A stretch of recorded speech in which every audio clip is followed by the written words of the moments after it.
Glória a Deus. Querido, abra sua Bíblia comigo em 1 Reis, capítulo 19, em versículo 1.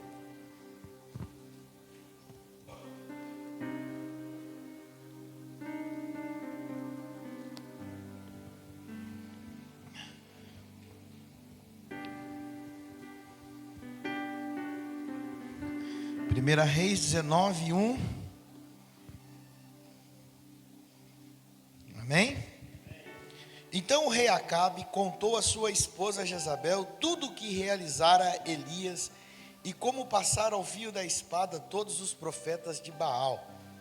E diante disso, Jezabel mandou um mensageiro a Elias com o seguinte recado: que os deuses me façam sofrer as piores desgraças, se até amanhã, a esta hora, eu não fizer com a tua vida o que fizestes com os profetas. E assim que Elias recebeu este aviso, fugiu. Diga comigo, fugiu. Fugiu para salvar a sua própria vida. Chegando a Berseba, que pertence a Judá, deixou ali seu servo. Algumas versões falam assim, deixou ali seu moço. Amém? Glória a Deus. Pai, em nome do Senhor Jesus, eu me submeto à tua vontade, Pai. Eu me submeto, Pai, à direção do Espírito. E como um canal, Pai, profético aqui nessa noite para liberar sobre esta casa a tua palavra. Eu não quero falar de mim mesmo, Senhor, não desejo isso. Que o teu Espírito possa falar, Senhor, não simplesmente ao coração dos nossos filhos, mas que eles possam falar ao Espírito, Senhor. E que o Espírito esteja rendido a ouvir, para que a mente compreenda aquilo que o Espírito entendeu. Pai, em nome de Jesus, eu declaro que as mentes nessa noite estejam cativas ao senhorio de Cristo. Que o seu senhorio, Senhor, governe essas casas. Eu repreendo nessa noite toda distração, Senhor. Que nós possamos estar atentos, Senhor, para o que vai ser ministrado nesta noite, Pai. Que nada possa roubar, Senhor, aquilo que o Senhor quer falar conosco. Que o Espírito tenha liberdade, Senhor, para produzir e gerar coisas novas aqui nessa noite, Senhor. Que teu Espírito, Senhor, tenha liberdade para produzir e gerar, Senhor, neste ambiente, coisas preciosas. Nós declaramos,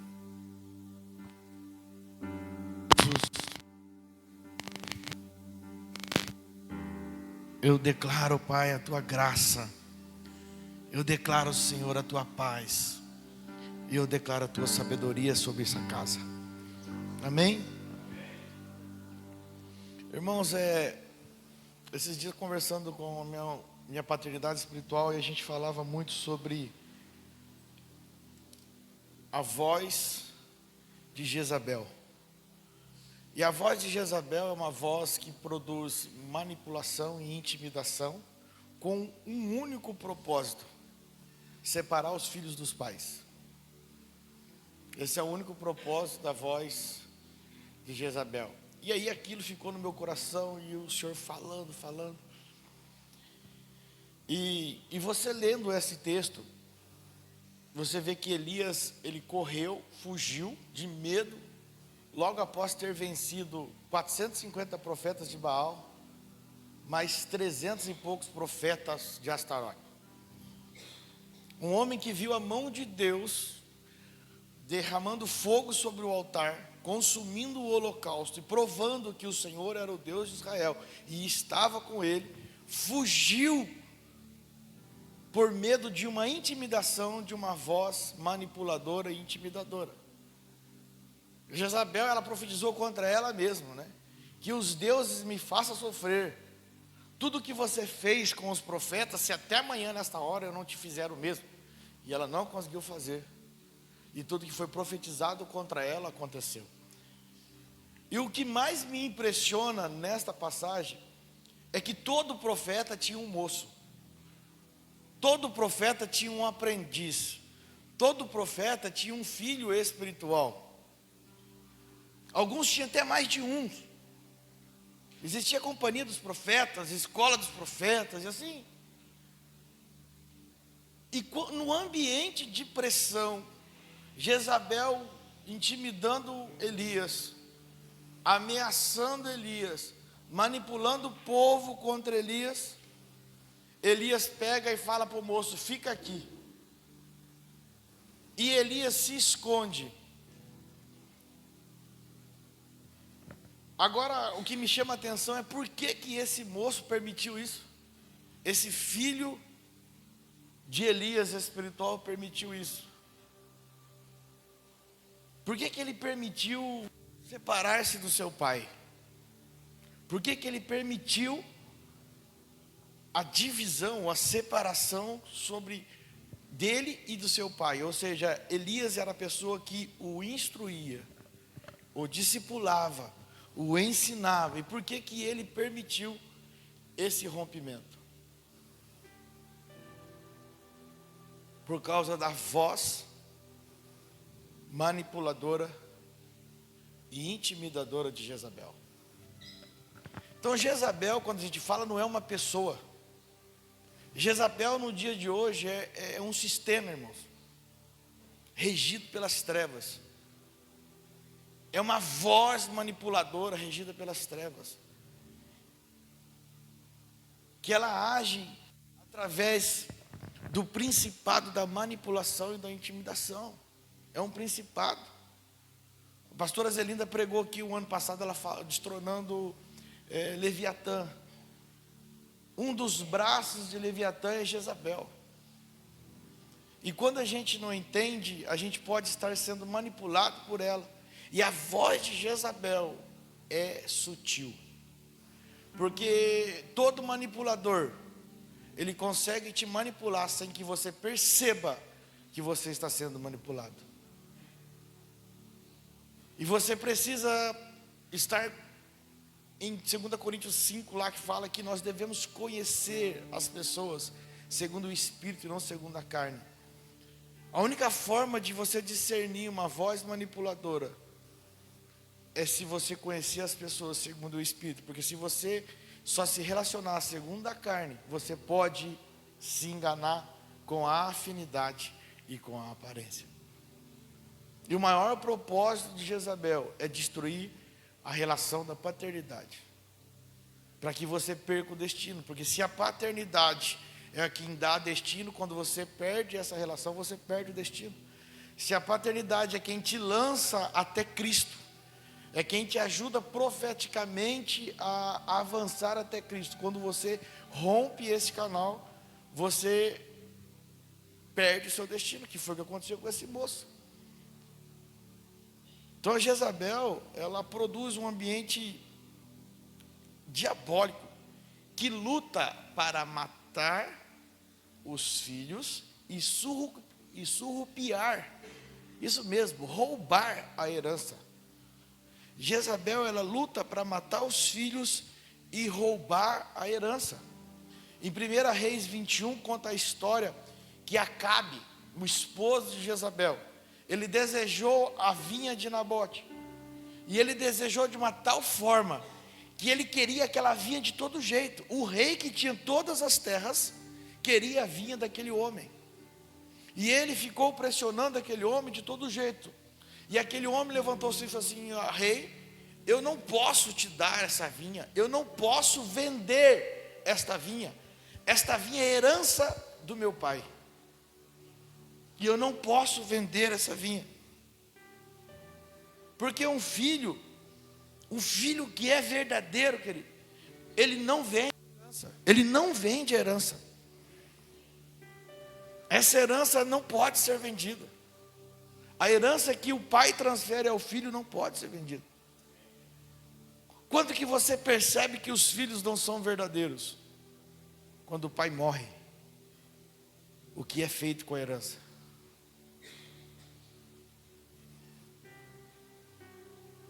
Quando você percebe a honra de um filho, ou ele vai trabalhar para que a herança do seu pai progrida, ou ele vai conservar aquilo que tinha e não arrebentar.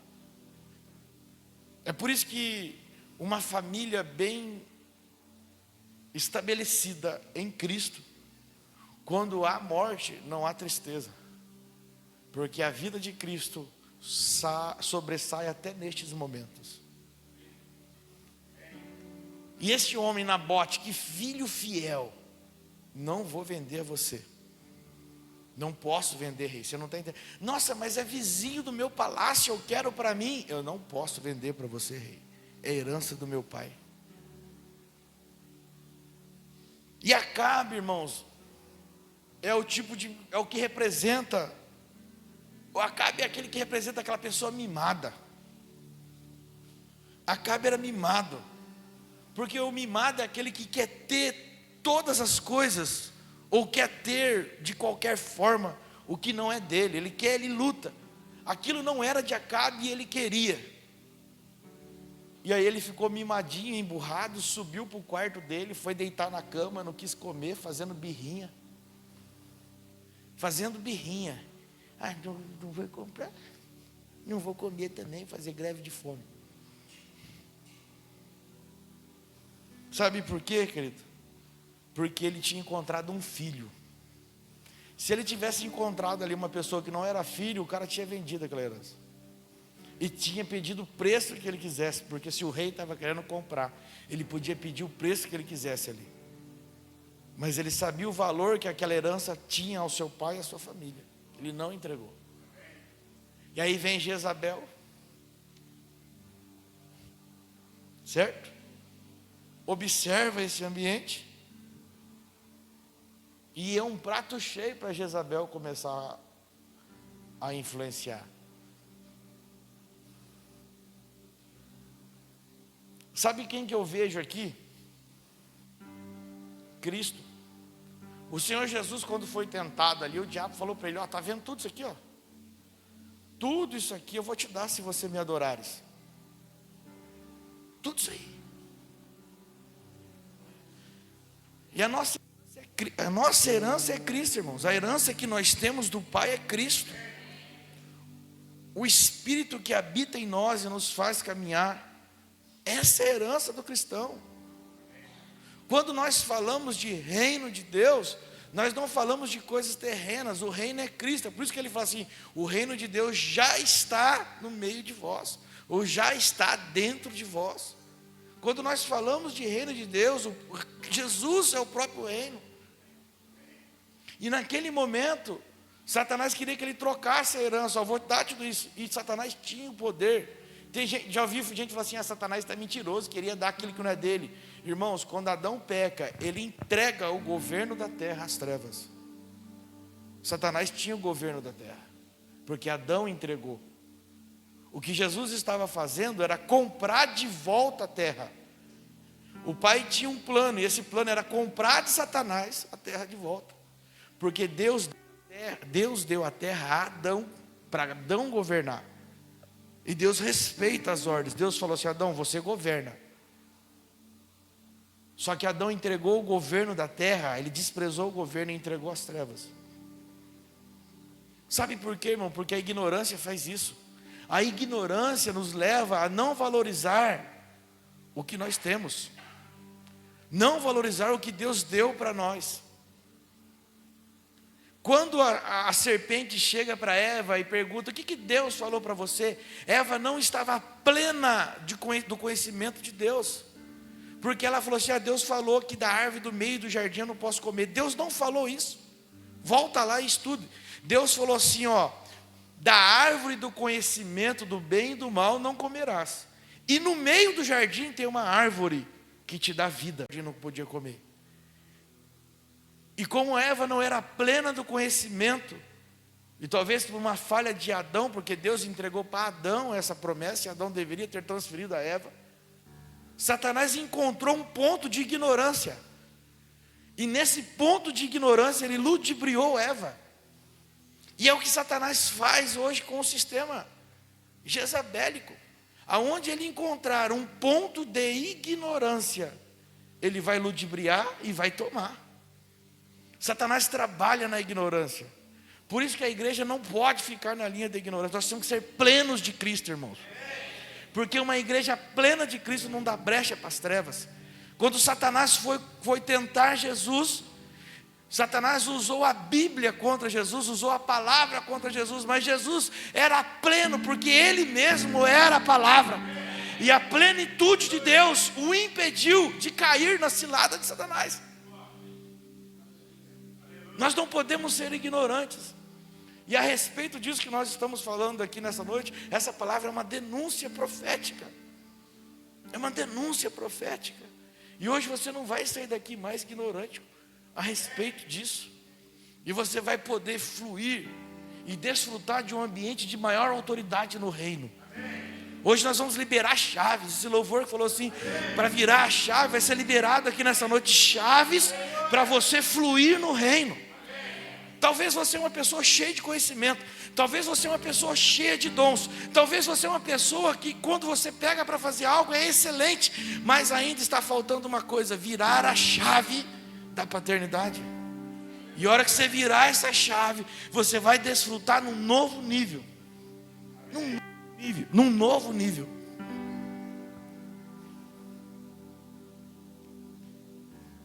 Quando o diabo fala para Jesus, fala, não, eu não vendo a herança.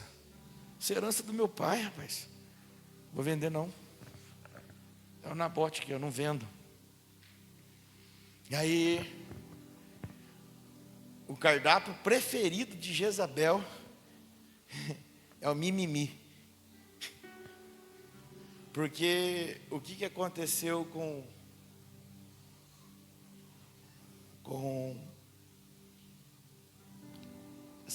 Acabe?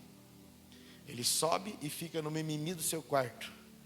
E a sua esposa chega e fala, ei, deixa comigo, Acabe, eu vou resolver essa situação. É assim que você quer governar Israel ainda? É assim que você quer governar Israel? Deixa que eu vou resolver essa situação. Porque ela é alimentada por mimimi. Acabe ficou ali, ai, ele não me dá aquela terra, ele não me vende, ele não me empresta, ele não faz nada. Um rei com tudo na mão, não conseguia contemplar o que ele tinha na mão, querendo um pouco do outro, e ficava no mimimi. Agora, nós precisamos entender que um Acabe mimado empodera Jezabel. Um Acabe mimado empodera Jezabel. Jezabel não tinha o governo, era Acabe. Mas por ele ser mimado, ele empoderava Jezabel. E aí ele empodera de que forma? Na manipulação, na intimidação. E aí Jezabel trabalha para quebrar todos os princípios para manter uma reputação da sua dinastia. Ah, não, aquele homem está afrontando a gente, vamos acabar com ele. Não importa se nós vamos romper com todos os princípios, mas nós vamos destruir a vida dele. Porque nós temos que manter a pose da nossa dinastia. Meu pai é rei, meu avô foi rei, eu sou casado nessa terrinha aqui de Israel. Já começava que Acabe estava numa aliança errada, irmãos. Jezabel não era nem para estar ali em Israel, porque ela não era dali, e o Senhor condenava esse tipo de aliança.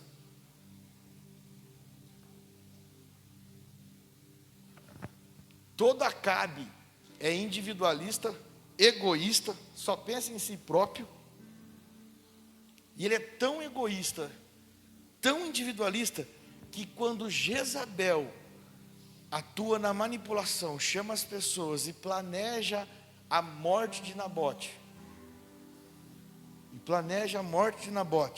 e chega para ele e fala, já matei o cara, já enterrei o cara, pode ir lá desfrutar. A primeira coisa que Acabe faz, ele não sente remorso de saber que alguém do seu reino foi morto. Um rei tem que proteger os seus súditos. A primeira coisa que ele faz é correr para aquela vinha e desfrutar. Aí vem o profético, irmão, e acaba com ele, ó. Está vendo esse campo aí? Vai enterrar você, vai enterrar seus filhos, o sangue vai derramar aí, porque você sacrificou a vida de Nabote. Deixa eu falar uma coisa para você. Quem que é aquele que não vendeu herança e foi até a cruz por mim e por você?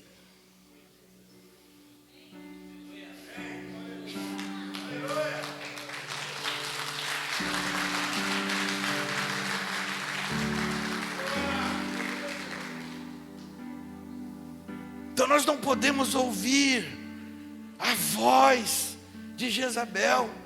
Nós não podemos ouvir. Teve alguém que não vendeu herança.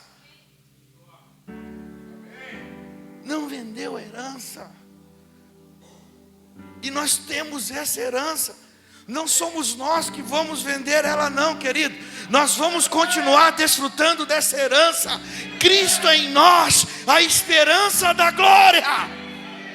Cristo em nós, a esperança da glória. Nós vamos continuar desfrutando desta herança. Cristo em nós, a esperança da glória. Cristo em nós. E os métodos que Jezabel usa são dos mais variados, mas eu listei alguns métodos que ela usou aqui para destruir Nabote. O primeiro, antes de tudo, ela usou da intimidação com o profético. Vocês mexeram aí?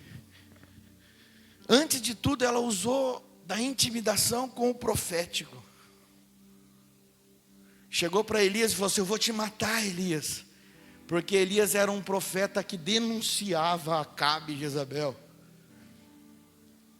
Uma das maiores estratégias da voz de Jezabel é intimidar o profético. Porque se ele intimidar o profético, ele intimida a direção da igreja.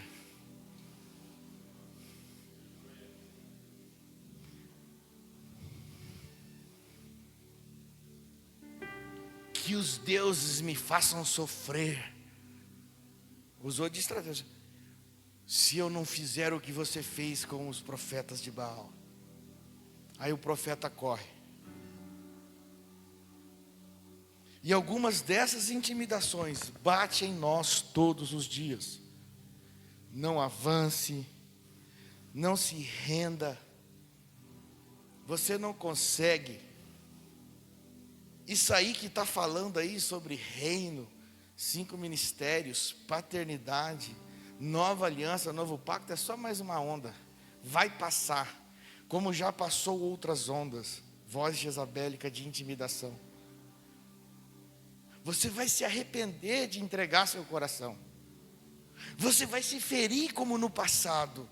São vozes jezabélicas que te impedem de avançar, que te impede de desfrutar uma comunhão com Deus como um pai genuíno que cuida do seu coração, que cuida de você como um filho, que o ama como um filho, não como alguém que o julga, que o condena, porque isso já foi julgado na cruz. A graça já foi estabelecida na cruz. Não há julgamentos mais para as nossas pessoas, para a nossa vida. Não há julgamento mais para os nossos pecados, porque todos os pecados foram julgados na cruz. O castigo que nos traz a paz estava sobre ele, Cristo. O que me basta hoje é render-se a ele. Não existe julgamento sobre meus pecados. Existem filhos que não se rendem. Aí não pode desfrutar da herança. Existem filhos que ficaram parados no meio do caminho. E por ficarem parados não pode desfrutar da herança. E sabe o que me impressiona mais? É que o engano, aliás, esse método de intimidação, ele sempre vem. O Senhor está te dando estratégia, avance, cresça, flua, vai. Eu estou te dando estratégia, eu estou dando direção, eu estou ampliando a sua empresa desse tamanho, eu estou fazendo ela ficar desse tamanho.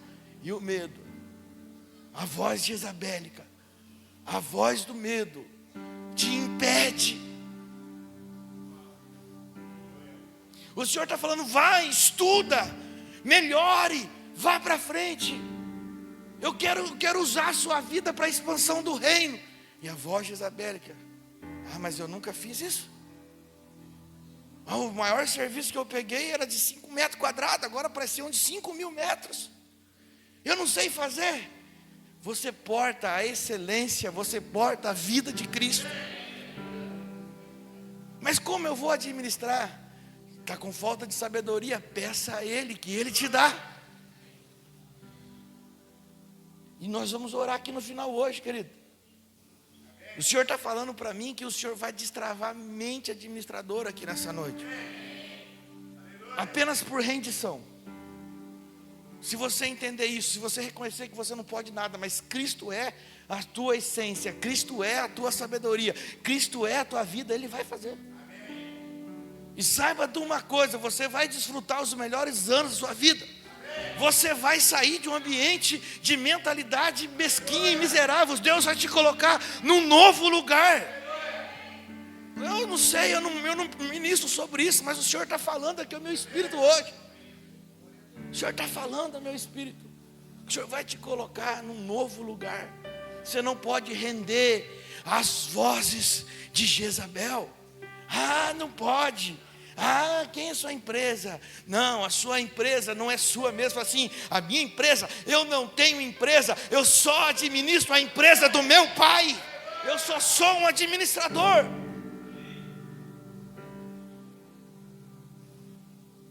Se falaram para você na sua infância que você é burro, que você não consegue, que você é rebelde, que você não é inteligente, hoje eu declaro sobre a sua vida a voz do Senhor. Eu quebro tudo que foi lançado na sua vida no passado.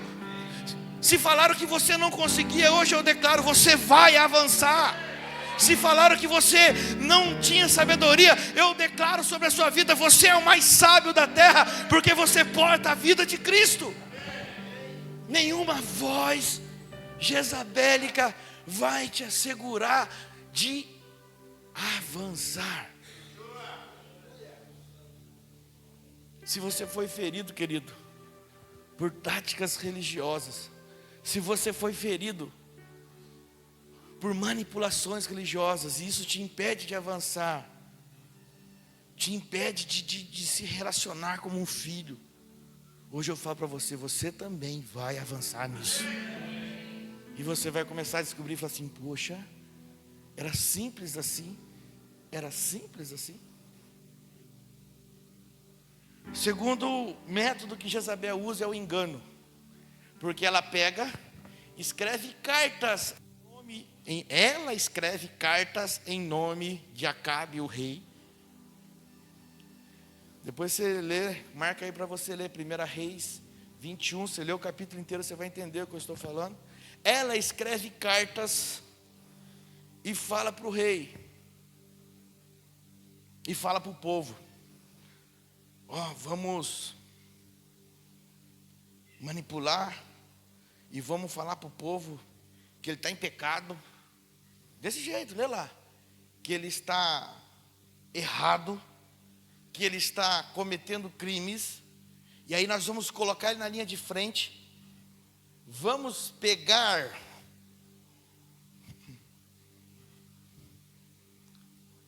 os filhos de Belial, que são homens sem escrúpulos. O que é escrúpulo? É quando você tem a capacidade de discernir o que é correto e o que é errado. Peguem os filhos de Belial e coloquem esses caras para acusá-los. Porque os filhos de Belial, eles são desonestos, são desprovidos de capacidade de julgar o que é correto. Não se importa se estão fazendo maldade ou trazendo prejuízo a alguém. Eles são mercenários, o que importa é o que eles estão ganhando. Esses são os filhos de Belial. Vamos fazer essa manipulação aí. Vamos escrever essa carta aí. E aí o Senhor falou comigo, Jezabel sempre vai falar na terceira pessoa. Me falaram, eu vi isso, falaram assim para mim disso, usando a terceira pessoa. O fulano falou isso, o rei falou isso. Jezabel escreveu como se fosse Acabe. Deus me falou assim. Esse é o espírito mais jezabélico que reina numa casa que não tem protocolo profético. Deus me falou assim. E se Deus me falou, quem é o pastor para dizer se é ou não é de Deus?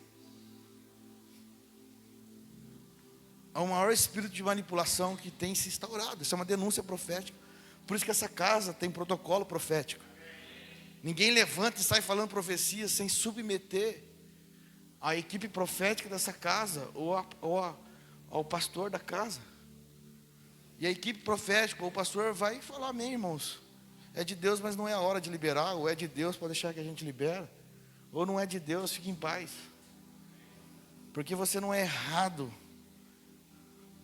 você submeter a sua profecia. Porque a palavra fala: avaliai a profecia, não o profeta. Não é errado você submeter. Você está sendo protegido. Um ambiente de proteção.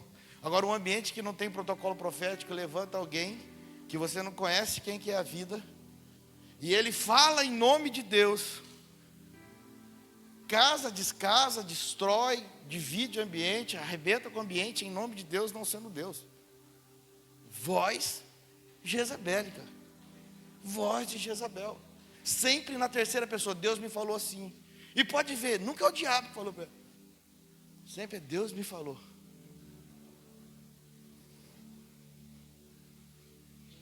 Sempre buscando algo de interesse próprio.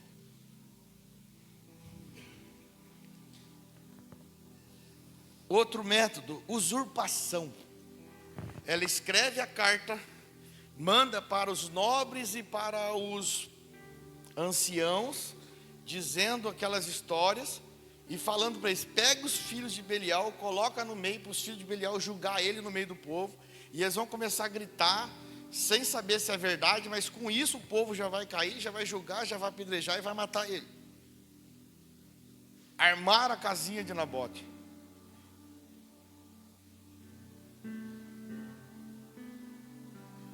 Aí ela pega o selo de Acabe e sela a carta. Usurpação. Ela sempre, a voz jezabélica sempre usará de uma autoridade que não é dela.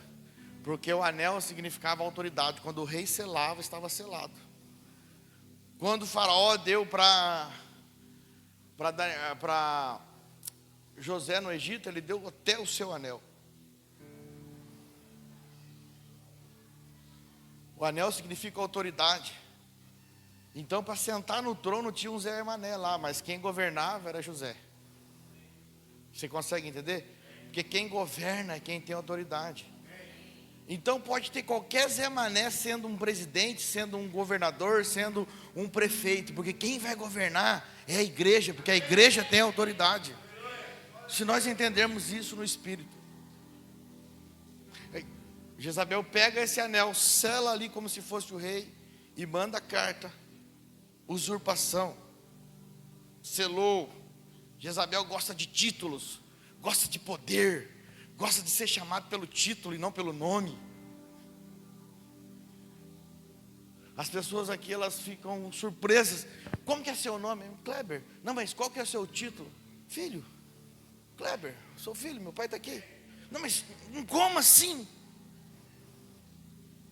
Porque filhos sabem que o maior título que você pode ter no reino é um título de filho, querido.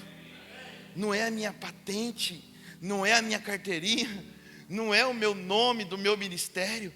O maior título que eu posso ter no reino é ser filho de Deus, desfrutar da herança.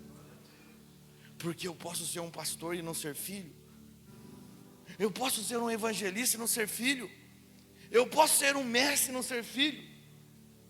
Eu posso ser até um profeta e não ser filho.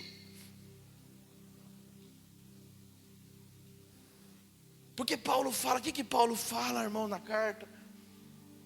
Agora não lembro, ele fala assim, que é impossível alguém que já teve a sua mente iluminada, que reconheceu a Cristo, voltar a praticar as coisas, ou desviar-se. Quem provou e voltar. Sabe o que eu entendo aqui?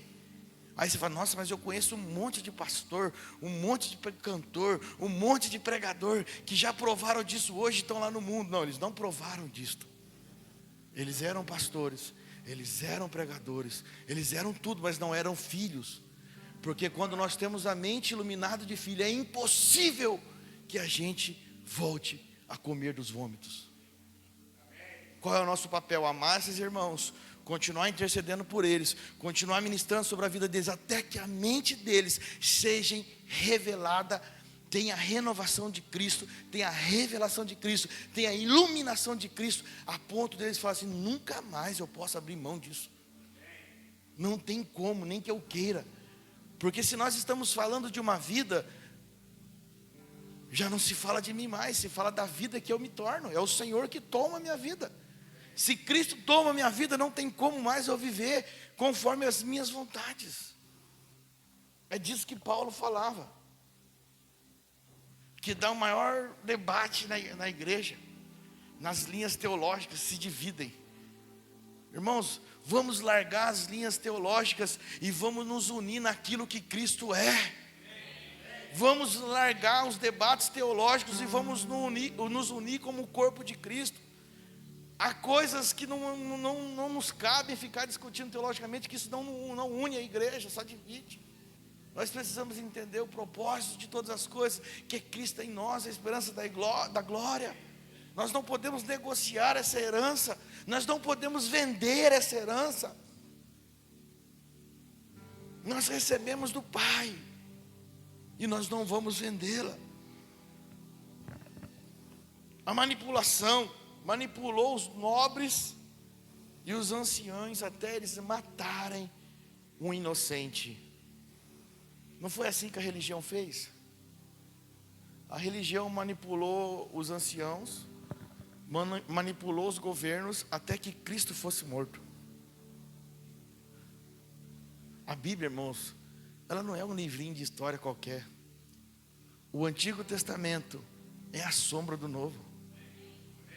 Não está escrita à toa não essa história. A religião manipulou.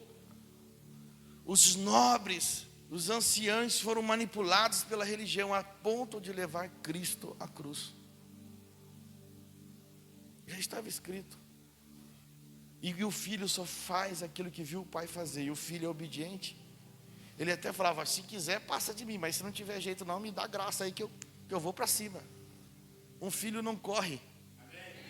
Um filho pode até ficar meio um pouco assim, amedrontado. Jesus ficou, irmãos. Ele falou assim: ó pai, se for possível, alivia a barra, mas se não for, me dá graça que eu vou para cima. Um valente é assim, querido. No meio da pressão você fala: Senhor, dá para aliviar a pressão? Ah pai, mas se não der, me dá graça que eu vou para cima. Eu vou para cima. Eu vou para cima. Me dá graça que eu vou para cima. Não ouça a voz jezabélica. Não ouça a voz de Jezabel. A voz que te põe medo. A voz que intimida. A voz que inventa. A voz que fala.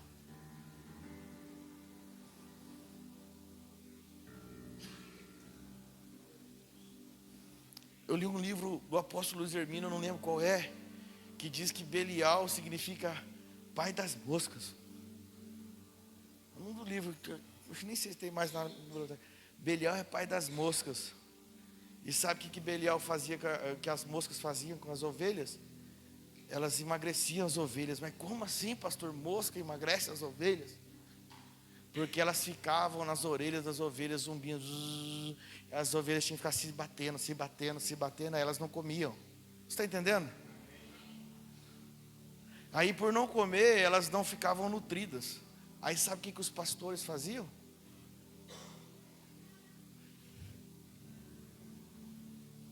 Passava óleo nas orelhas. Passava óleo nas orelhas das moscas. Ah, das moscas? É legal. Passava óleo na orelha das ovelhas. E aí as moscas não sentam, porque onde tem unção, não tem como filho de Belial reinar. Não tem como profeta de Belial profetizar. Aonde tem unção. Passa óleo, querido.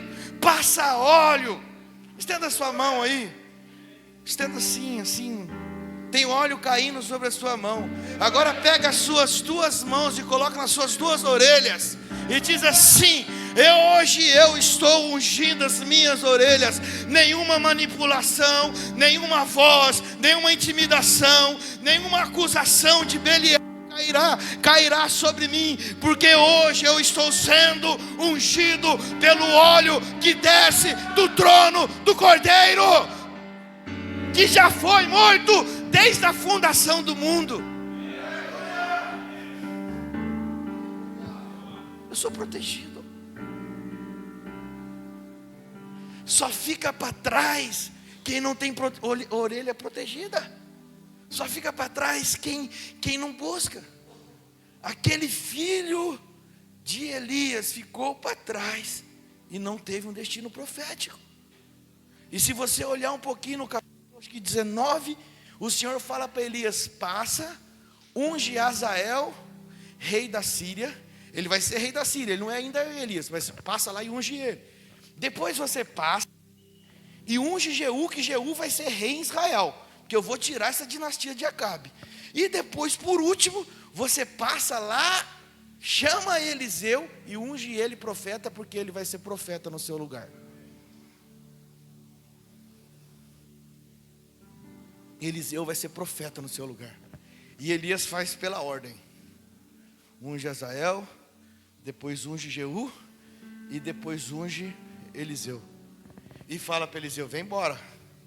Aí Eliseu fala assim: então eu vou ali no campo, que eu vou queimar vou pegar o boi que estava arando, vou queimar ele, vou fazer um churrasco. Pegou a lenha do arado e serviu como... Pegou a madeira do arado e fez como lenha, queimou o boi lá e serviu a carne e falou: vamos embora, que agora eu não largo de você mais. Você é meu pai espiritual e eu não largo de você mais. E olha que Elias quis largar dele umas 3 vezes pelo caminho. E falou assim: de você eu não largo, de você eu não largo. Alguns filhos de outros profetas falavam assim: você não está vendo que Elias vai subir, vai embora, e você continua indo atrás dele? Cale-se, porque ele é meu pai e eu tenho uma herança para receber, e o que eu pedi dele é só a porção do Espírito, porque esta é a minha herança. Eu sou filho, eu tenho uma herança.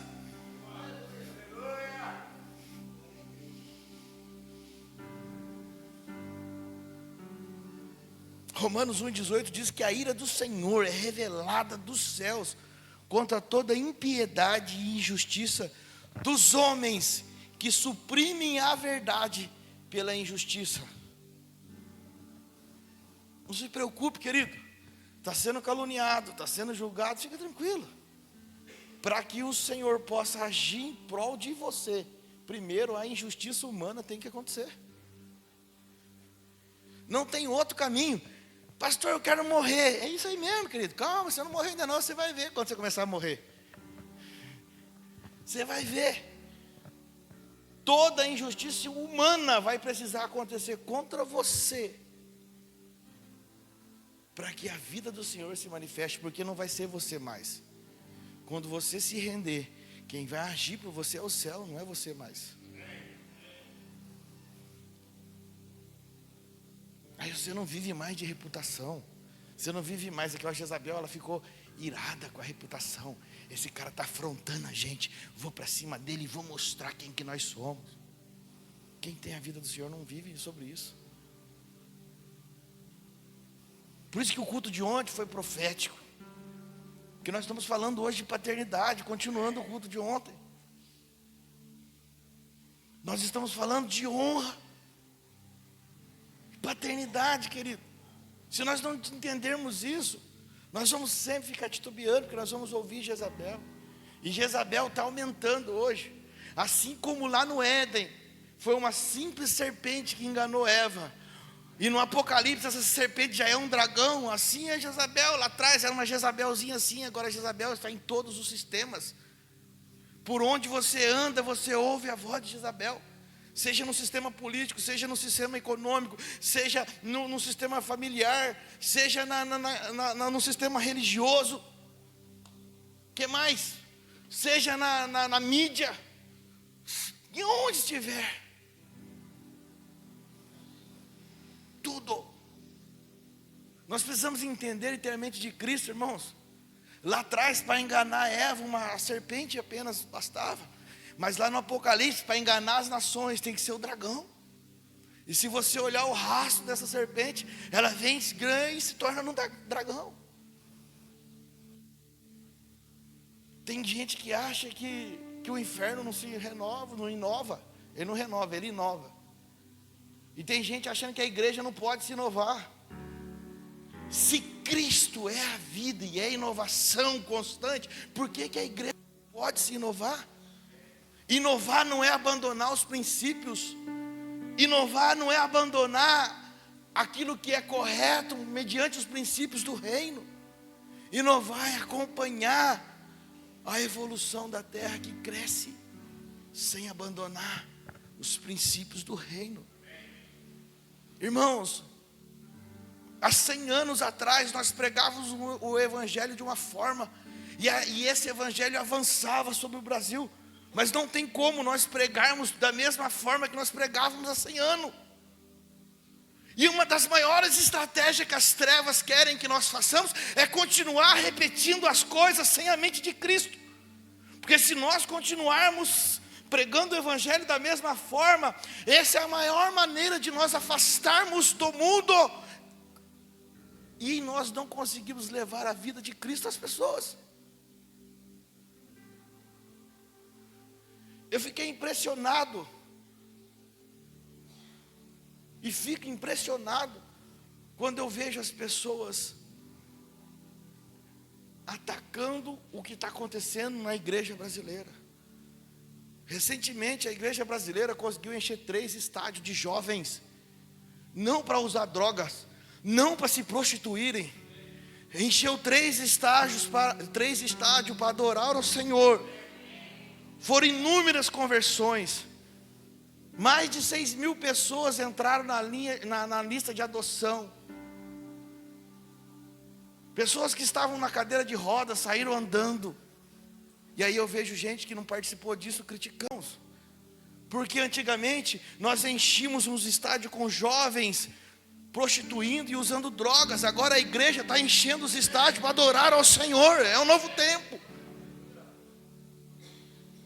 Nós temos que se preparar para a quantidade de pessoas que estão se convertendo nesses eventos, se nós vamos ter capacidade de cuidá-los deles aqui na igreja. Hoje eu falava com a Cristiane, meu Deus, nós precisamos fazer mais salas. Está aumentando as pessoas, o discipulado 1 a 1, nós não temos sala. Já vamos fazer um mezanino, encher um monte de sala, fazer sala, discipulado. A maior libertação acontece quando você tira as pessoas da ignorância. Quando você coloca as pessoas na plenitude de Cristo, nunca mais elas podem convergir ao pecado, porque a plenitude de Cristo os preenche.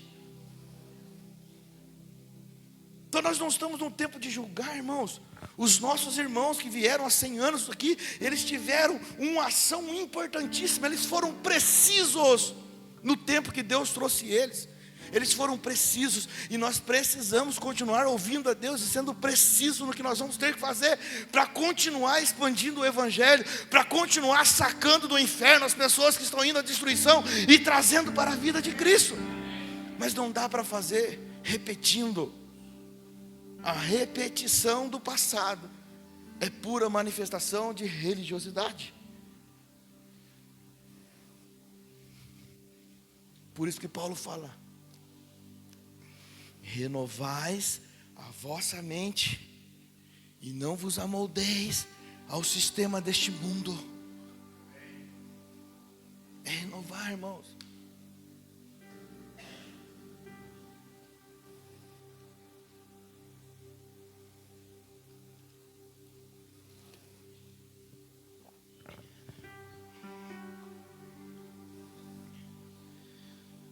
Timóteo 3:2, olha que impressionante Paulo falando para Timóteo, 2 Timóteo 3:2.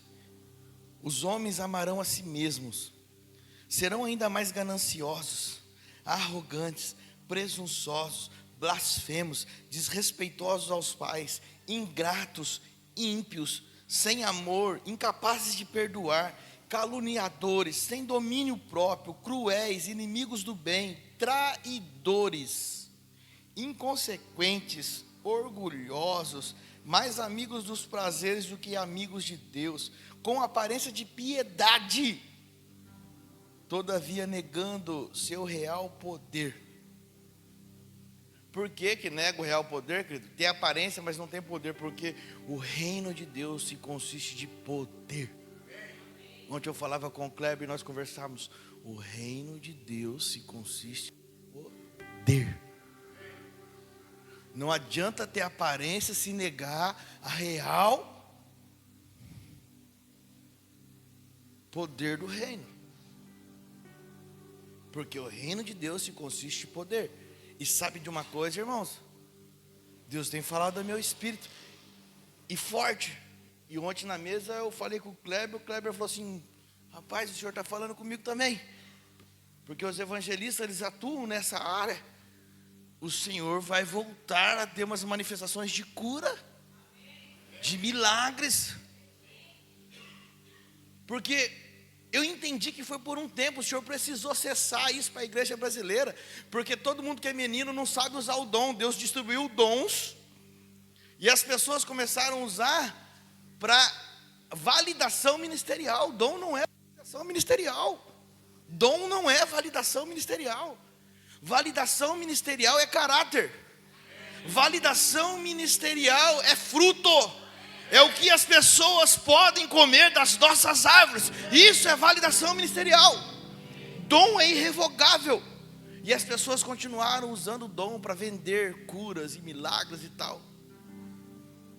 E como o dom é irrevogável, uma vez recebido, não podemos dizer que é as trevas que faz, é dom. Só que ele está corrompido no exercício do seu dom, porque é uma criança. Uma criança com o dom na mão pode se corromper. Quem estava domingo passado aqui no culto? Levanta a mão aí, quem estava aí? Quem ouviu o missionário Márcio falando assim: ó, meu filho vê anjos, o meu filho vê isso e isso, e fala comigo, e eu não exponho o meu filho para ninguém. Sabe por quê? Porque um pai sabe que isso é a pior coisa, você pegar uma criança e expor. Uma criança que não está formada ainda na sua maturidade, e expor, você pode gerar um orgulho naquela criança. O que ele falou? Eu não exponho para ninguém, eu sou o pai dele, eu sou o pastor dele, eu cuido dele. Vai chegar o tempo certo que eu vou enviar o meu filho, porque ele é um profeta. E eles estão numa nação que precisa. Moçambique, trevas puras. Então nós precisamos entender isso com precisão. Um pai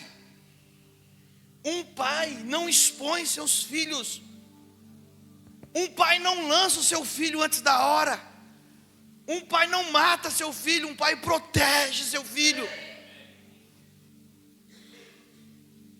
Mas o que a religião faz para nós? Vamos expor, que vai trazer público. Imagine uma criança de 10 anos falando e vendo, e revelações em cima de revelações, vai encher de gente, vai encher de oferta. Deixa eu falar uma coisa para você: nós não precisamos de atração para que o reino seja mantido. O reino tem um dono e ele mantém o seu reino. Com oferta sua ou sem oferta sua, ele mantém o reino. Se ele mandou fazer, ele paga. Mas se ele não mandou fazer, desmonta a tenda e vai embora. O reino é dele, ele governa, ele cuida, ele paga.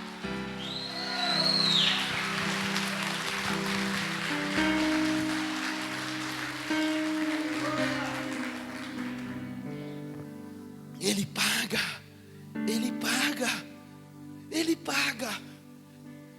Não precisamos de atração para aumentar a arrecadação da igreja. Tudo isso é manipulação, irmãos.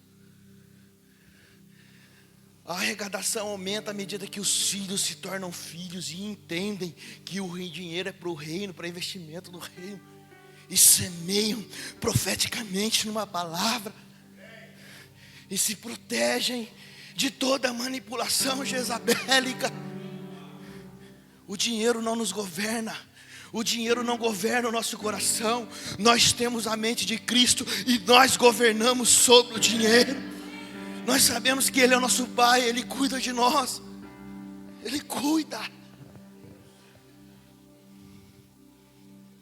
Não deixe que o medo tome conta da sua vida. Que a intimidação de Jezabel tome conta da sua vida. Vozes.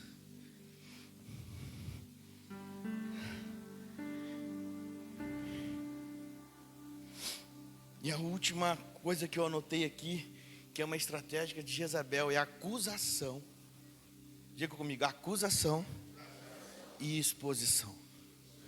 Todo ambiente que acusa e expõe está sendo movido e governado por uma voz jezabélica. Deus não expõe ninguém, Deus não acusa ninguém. O amor do Senhor constrange. O Espírito Santo fala conosco. Não levante bandeiras para defender o Evangelho se você não tem amor. Não levante a bandeira do Evangelho para dizer que você está pregando o Evangelho se você não ama. Não levante bandeiras para defender suas ideologias se primeiro você não ama.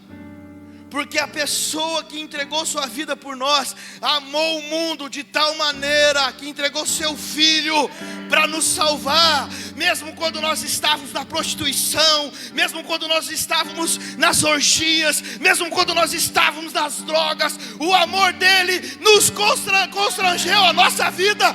Por isso que eu e você hoje pode aceitar a ele e dizer: eu tenho um pai, porque o amor dele nos constrangeu. Se você não tem amor, não levante a bandeira para pregar o Evangelho. O reino não precisa de defensores de bandeira. O reino não precisa de defensores de bandeira. O reino só precisa de filhos. Filhos que têm o mesmo amor do Pai. E o amor do Pai salva uma geração. O amor do Pai edifica uma geração. O amor do Pai edifica uma geração. O amor do Pai edifica uma geração. Não são os seus métodos, não são os seus conhecimentos, não são os seus diplomas, não foi o que a teologia te ensinou, não foi o que a teologia te ensinou, mas é o amor do Pai. Nós não precisamos de bandeiras, irmãos. Deus não precisa de defensor. Cristo não precisa de defensor. Ele só precisa de filhos que o seguem.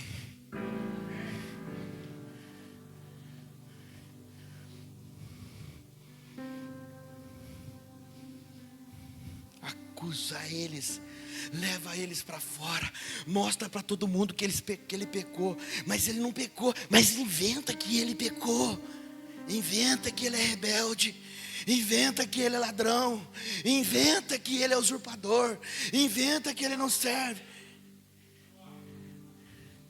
inventa que ele faz curas em nome de Belial, inventa que ele faz milagres em nome de Beelzebu. Foram isso que falaram do mestre.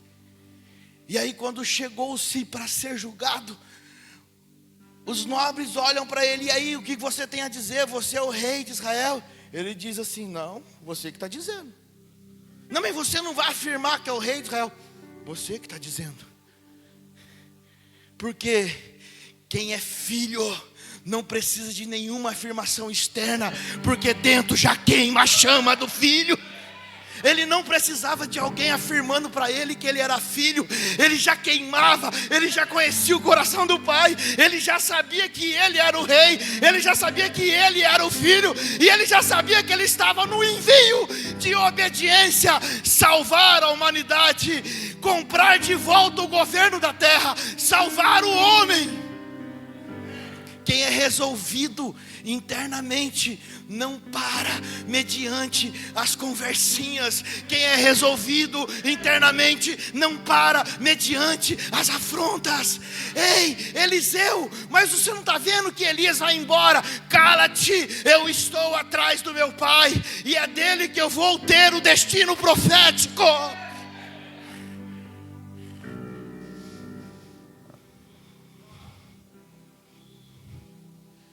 Não ouça a voz intimidadora, querido. E eu quero te falar 4 coisinhas que eu anotei aqui, que eu ouvi do Senhor. Como nos blindar da voz de Jezabel. Primeiro, não afaste de seu pai. Não afaste de seu pai.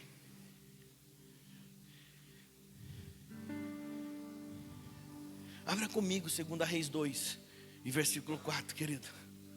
Não afaste de seu pai. Não afaste. A paternidade espiritual, ela tem destino profético. Deixa eu falar uma coisa que eu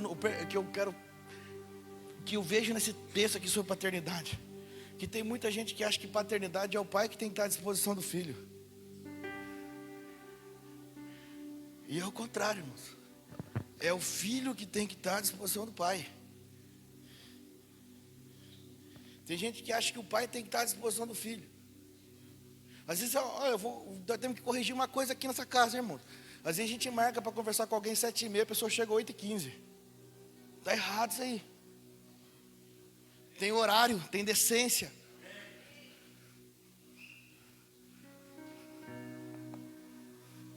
Você é uma pessoa, eu cuido de todo mundo. Não seja egoísta e acha que o tempo é só seu. Paternidade não é confessionário, paternidade é liberação de coração para destino. Vamos alinhar as coisas. Irmão, tem alguma coisa errada. Se a gente marca um horário, você chega 1 hora depois do marcado, alguma coisa está fora. Se você precisa de destino, você tem que ser como esses caras aqui, ó. Eliseu falou assim: não, eu não vou, cara. Você não vai me deixar sozinho, não. Eu grudo em você. Você já está com o seu destino profético ativado. Agora eu quero o meu, e é você que vai me dar. Não, eu não vou desgrudar de você, não. Fica aqui, Eliseu. Não, eu não vou ficar aqui. Olha aqui, ó, 2 Reis 2 e 4.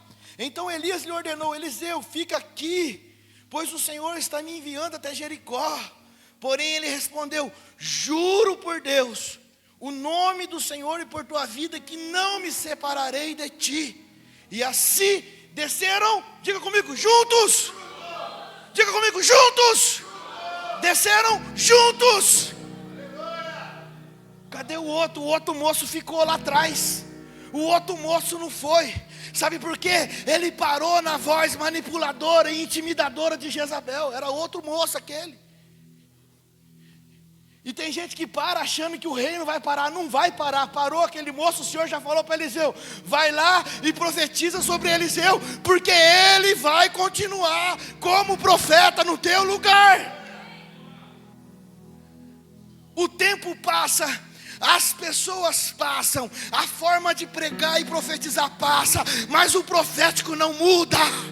Elias pregava e profetizava de um jeito, Eliseu pregava e profetizava de outro jeito, mas a palavra que eles profetizavam era a mesma, a essência era a mesma. Houve uma transição de tempo, mas não de princípios. Há uma transição de tempo, mas não de princípios. Há uma transição da forma de pregar, há uma transição da forma de cultuar, mas não dos princípios. Não dos princípios. Não ouça essa voz. E olha o que ele fala: vamos juntos. E por 3 vezes aconteceu a mesma coisa. Ele falou: não, nós vamos juntos. Era uma decisão de Eliseu.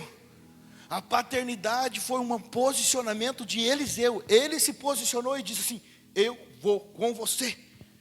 Posicionamento. Você pode ter todos os dons, ser excelente no que você faz. Se você não se posicionar em paternidade, render seu coração, sentar à mesa e falar assim: ó, paizão, precisamos alinhar um monte de coisa aqui. Preciso alinhar a minha casa, preciso alinhar assim. Não tenha vergonha não, querido. Aqui você está num ambiente de proteção, não de exposição. Você nunca vai ser exposto. E à medida que você libera, você traz para a luz tudo aquilo que está preso dentro de você. E você tira, e você recebe discipulado e aprendizado em Cristo, e a vida do Senhor começa a fluir em você. Os princípios vão sendo alinhados, e a vida de Cristo vai fluir em você. Como você acha que foi com os discípulos? Eram todos perfeitinhos, né? Um era ladrão, cobrador de imposto, o outro era pescador, o outro também era pescador, o outro era meio espertão. O mais inteligentinho era o espertão de todos, que traiu Jesus depois. O mais bem, estava tudo pronto. Jesus só falou para ele: segue-me. E os caras foram dispostos a seguir. E durante a caminhada, durante o discipulado, aqueles caras que eram carnais, extremamente carnais, se tornaram tão maduros que estavam dispostos a entregar suas vidas pela igreja. O Pedro, que queria cortar a cabeça do soldado, era o mesmo que falou assim: cara, não me crucifica para cima, não, põe-me de ponta cabeça, que eu não sou digno de morrer como ele morreu, mas eu morro com alegria, porque enquanto eu morro, a igreja avança. Porque as portas do inferno não prevalecerão contra a minha igreja.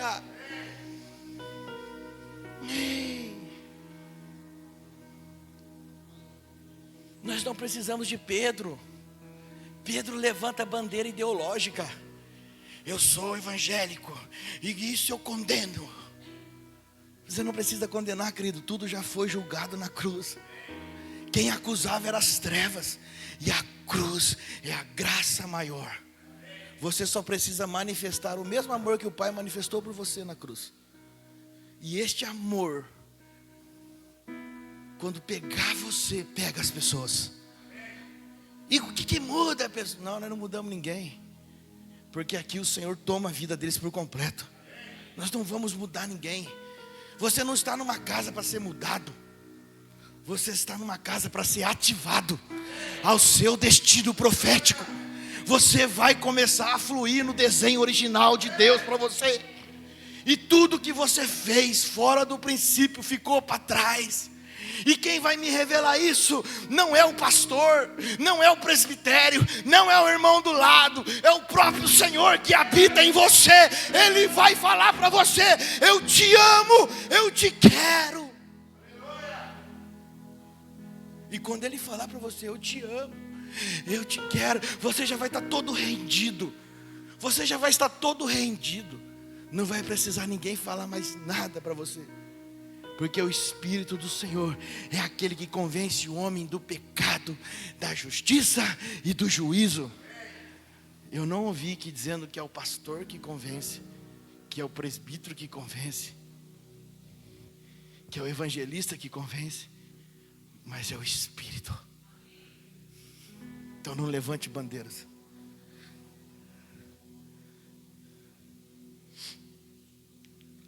Não se afaste do seu pai espiritual.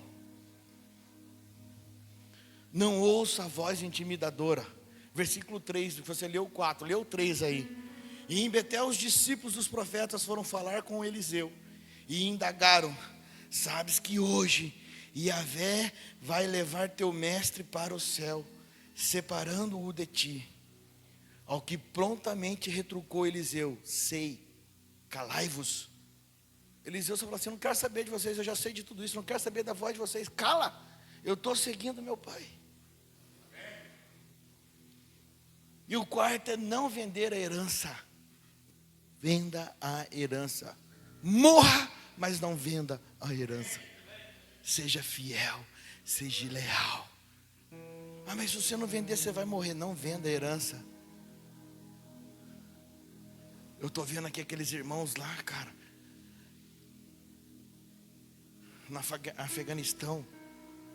Os caras não estão vendendo herança, não. Tem irmão morrendo lá. E sabe o que é impressionante? Pela morte deles, sabe quem está evangelizando lá? Os anjos. Sabe quem está evangelizando lá? O próprio Senhor. Eu li um testemunho dessa semana que um taxista deu carona para Cristo. Ele abriu a porta e Jesus pagou a corrida. Ele paga, irmão. Eu vi a testemunho que o Senhor falou para ele: por que você me persegue? Mas quem é você? Eu sou o Cristo que você persegue. Tem como uma pessoa dessa desviar do Senhor depois? Sabe aquele sangue daqueles irmãos que estão perdendo no pescoço lá? Não está perdendo não, é semente. É semente. Sabe aqueles irmãos na arena, que Nero colocava na arena e ele não conseguia entender. A gente mata esses caras e levanta mais 3.000 lá em cima que está assistindo e aceita. Porque a semente de quem está na arena. Porque o evangelho não é teologia, é poder de Deus. Pega o teólogo, põe lá para evangelizar no Afeganistão. Tenta provar para uma pessoa que nasceu muçulmana, para um afegão que foi discipulado desde o ventre da mãe, do Alcorão, que Jesus é o Senhor, sem o poder de Deus. Queridos, desperta, vai vir agora o tempo do avivamento na igreja. O Senhor vai começar a mexer com sinais, sim, porque hoje nós somos uma igreja madura. Nós não vamos nos corromper com dons, nós vamos saber dar destino para essa geração, para essa cidade.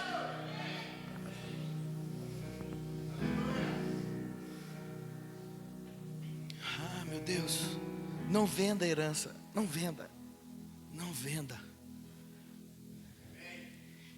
Versículo 10 de 2 Reis. Elias, cansado de ver aquela insistência de Eliseu, e fala: em verdade pediste algo muito difícil, porque você está pedindo a porção dobrada. Todavia, se me vires, olha o que Elias fala para Eliseu: você está querendo porção dobrada do que eu tenho. Diga comigo: toda unção que eu honro é a unção que eu atraio. Você está entendendo por que nós falamos tanto de honra nessa casa? Porque os filhos vão sempre além dos pais. Isso é natural. Meu filho de 5 anos sabe mexer em coisas que eu não sei mexer no celular. 6 anos agora. A minha filha de 15 anos é ela que é a nossa mentora na parte de celular lá em casa. E olha que eu não sou tão velho. Eu estou entrando para tiozão e não cheguei nos 40 ainda.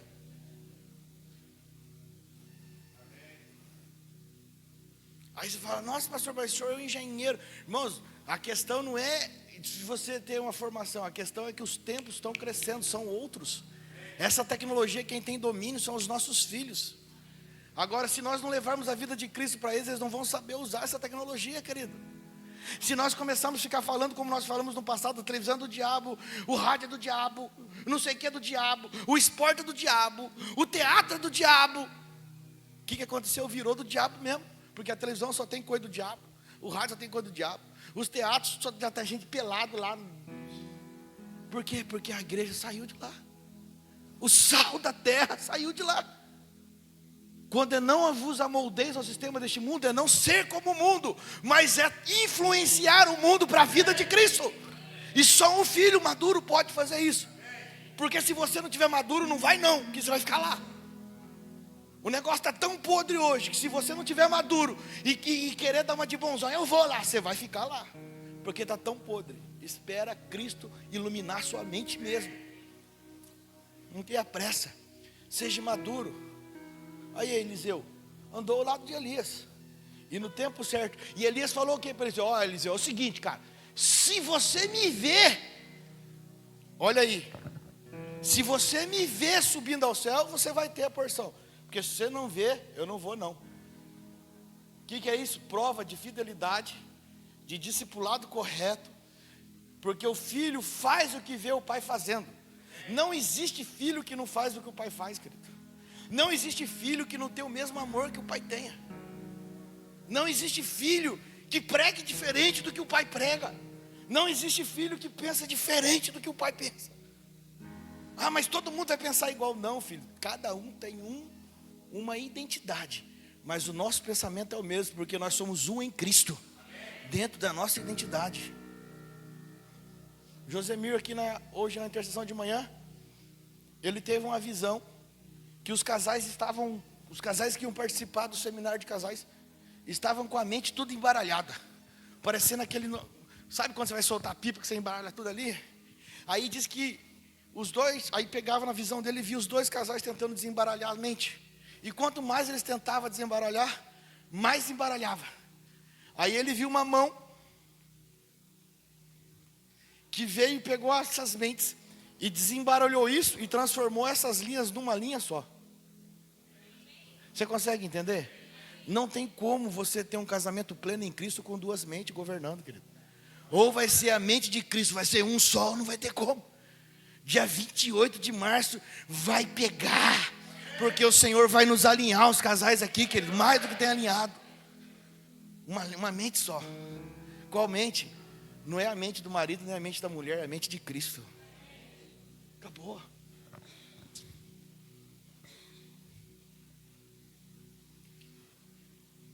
E aí, quando Elias sobe, Elias não dá a capa para Eliseu, não, irmão. Elias não dá a capa para Eliseu. Mas Eliseu não perdeu o momento. E depois de uma palavra liberada do pai, que ele não tem como voltar atrás.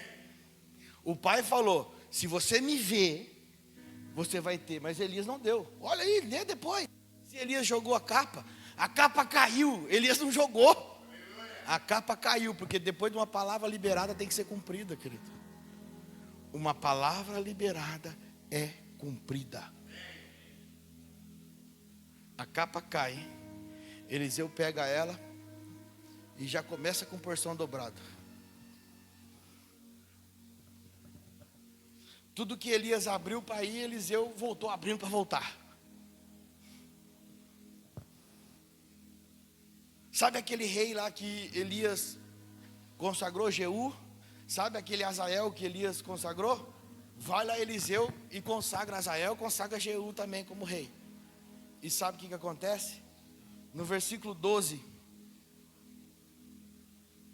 eu vejo uma coisa importante para você cumprir seu destino profético. Reconhecer que o seu destino profético é dado pela sua paternidade. Quando você reconhece isso e honra isso, você vai cumprir sobre a sua vida aquilo que você busca no Senhor. Porque paternidade não é uma colação no espírito, na carne não, é no espírito. Tem gente que acha que paternidade é colar na carne. Não é colar na carne, é uma relação no espírito. Paternidade você pode estar a 50 mil quilômetros de distância, mas no espírito não tem distância, querido.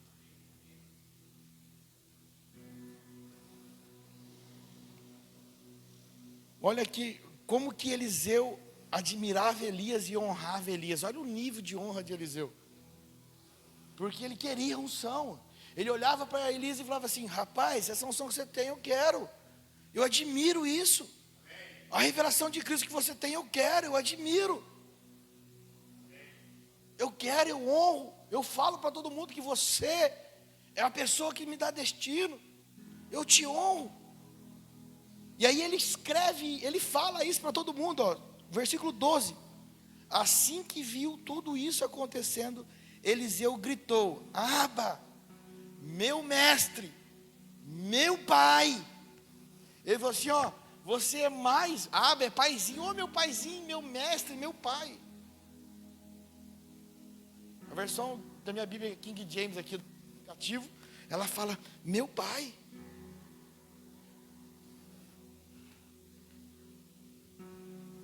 Abba, meu mestre, meu pai.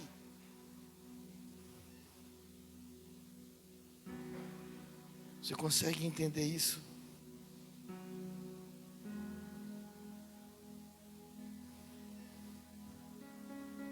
Checalamalabastori anda lamas, jori anda lamas, jericanda lamas. Sai para lá as trevas. Quase que eu apaguei tudo aqui. Mas não adianta pagar, já acabou. Não vai tirar, não.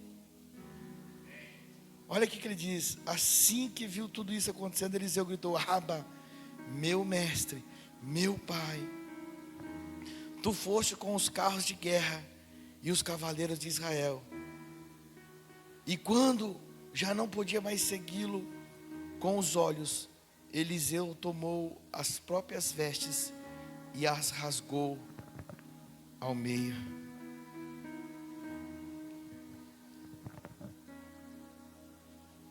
Reconhecendo o que ele estava atraindo sobre ele, ele rasgou-se as vestes e disse: é de Deus.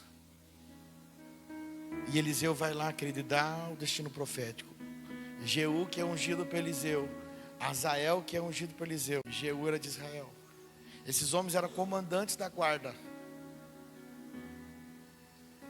E a profecia que Elias tinha declarado lá atrás era que todo o reinado de Acabe, toda a família de Acabe seria destruída. Toda a manipulação jezabélica e toda a manipulação de Acabe seria destruída. Eliseu volta, unge aqueles caras. Passou-se um tempo e continuou ainda a família dos caras governando. Depois esses caras se assumem ao poder. Jeú, como um louco, cavalga para cima de todos aqueles caras. Chega até Jezabel, Jezabel desesperada, e grita: você está vindo em paz? Jeú só grita assim: ei, quem está comigo? Não precisou mais nada.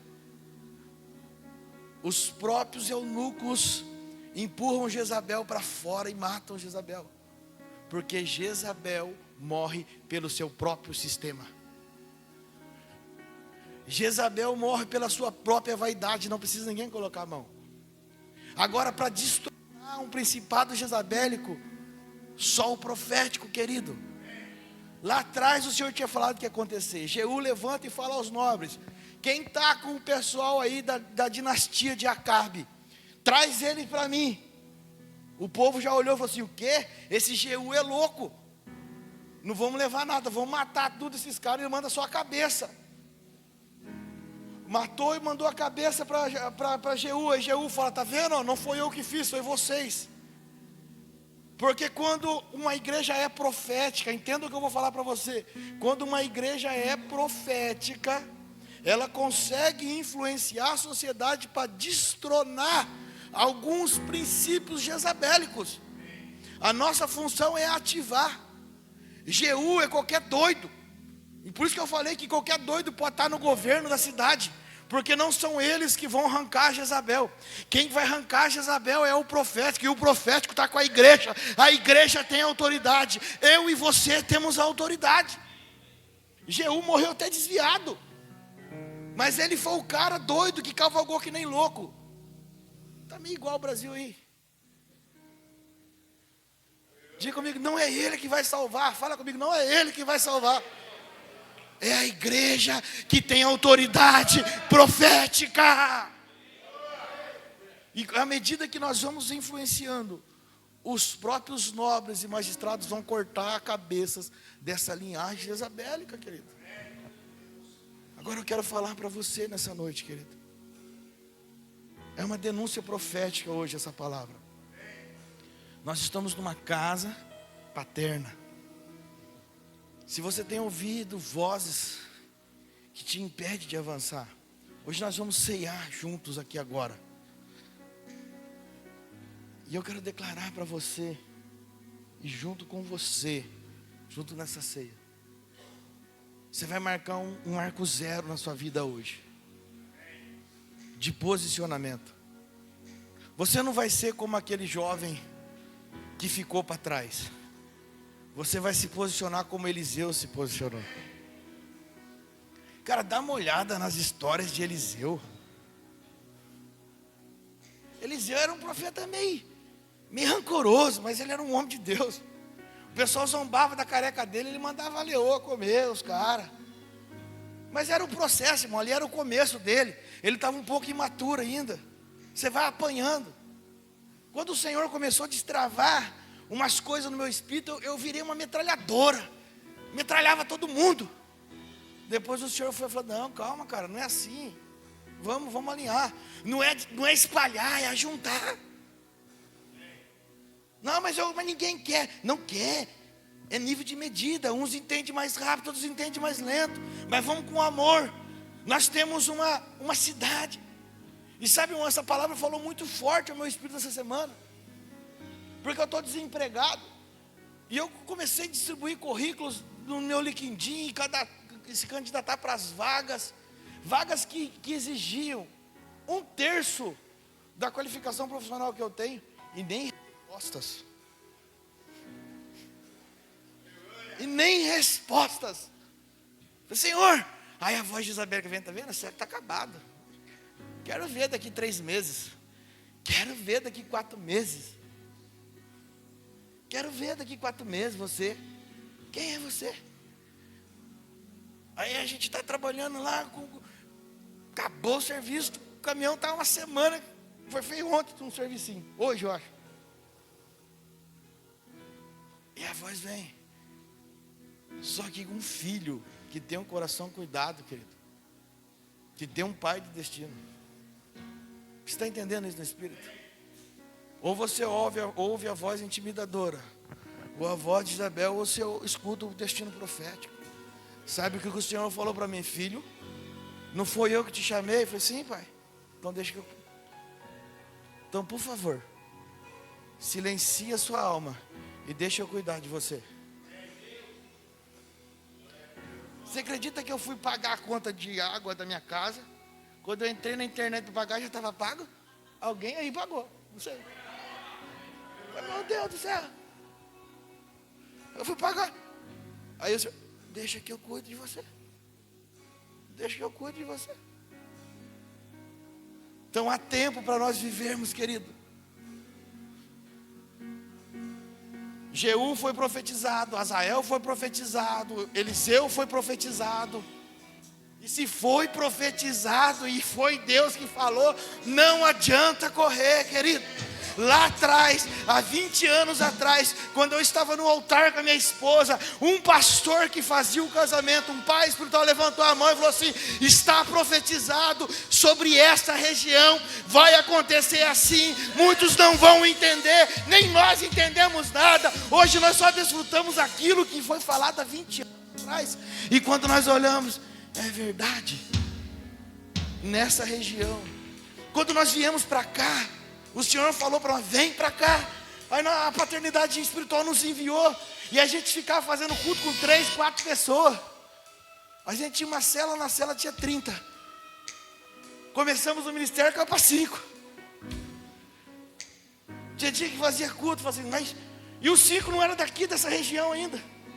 Vinha tudo de longe. E a gente, Senhor, mas o Senhor não chamou.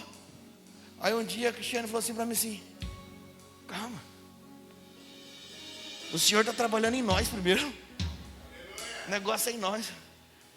Está tirando a plateia de nós. Vamos adorar com a gente mesmo.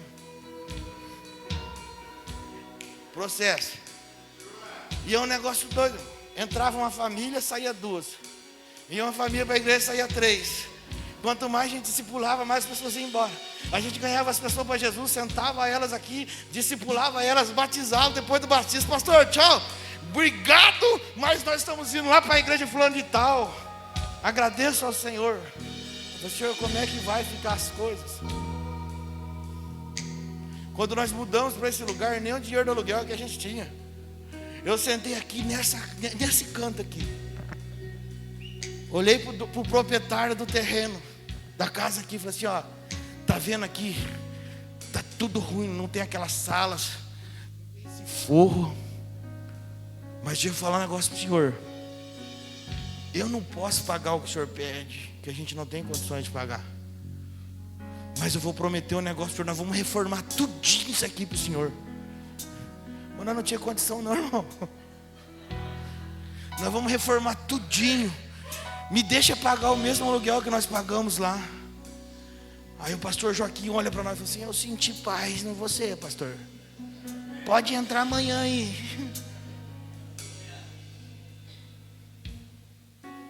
Está tudo aí. Tudo que nós prometemos, o Senhor honrou com a nossa palavra para Ele. Você quer ser cuidado por Deus? Quem quer ser cuidado por Ele, querido? Chegou o tempo de abandonar a voz, essa voz Jezabélica, que te titubeia, que te põe medo, a será. Não tem será, irmãos, é posicionamento. Vê a posição de Eliseu. Eliseu se tornou um profeta no lugar de Elias. O Elias achava que seria ele que ia arrebentar com Jezabel. E quem foi o profeta aqui? Foi o seu filho. Porque o filho vai mais longe do que o pai. Mas era o legado de Elias. Querido, é você que vai ter que se render nesse ponto. É você que vai ter que se render como Eliseu se rendeu. De falar assim: não, Elias, eu não vou largar você não, Elias. Você vai para onde que você for, eu vou com você. Se o Senhor mandar você lá para a China, eu vou com você. Se o Senhor mandar você lá para o Afeganistão, eu vou com você. E se não tiver condição para nós ir de avião, nós vamos de trem. Se não tiver parte de trem, nós vamos de bicicleta. Se não tiver bicicleta, nós vamos a pé. Mas eu não vou largar você, porque eu sei que o meu destino profético está sobre a unção que o Senhor derramou na sua vida. E se você crê nisso, fica de pé, querido. Nós vamos ceiar hoje. Nós vamos ceiar hoje aqui. Nós vamos ceiar. Vem cá, pastor Paulo. Vem cá, pai. Vem cá. Clareia.